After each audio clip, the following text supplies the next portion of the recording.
நீங்கள் வெள்ளிக்கிழமை அன்னைக்கு எல்லாமே எடுத்துகிட்டு வந்து உங்கள் கையாலேயே சாமிக்கு மாலையை சாத்திட்டு அபிஷேகம் பண்ணிவிட்டு படையல் போட்டுட்டு அந்த தொட்டியில் எடுத்துகிட்டு போய் அம்மா காலடியில் வச்சு 2 பேரும் மண்டி போட்டு வேண்டணும்.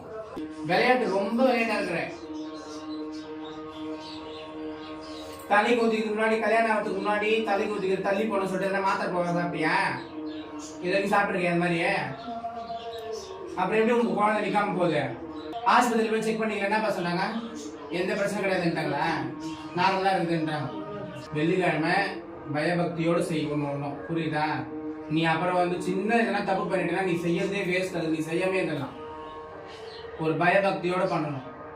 காபி டீ எதுவுமே கொடுக்காதம்மா, விரதம் இருக்கணும் 2 பேருமே, புரியுதா? சாயந்தரம் இல்லை, காலையிலே விளக்கேற்றி பார்த்துடணும். காலையில் விளக்கேற்றி பார்த்துட்டு இங்கே வரணும், புரியுதா? இங்கே வந்து அபிஷேகம் பண்ணிட்டு சாமிக்கு தொட்டியில் உங்கள் காலடி வச்சு வேண்டணும். அப்போ பழம் வைக்கணும் தலையில்.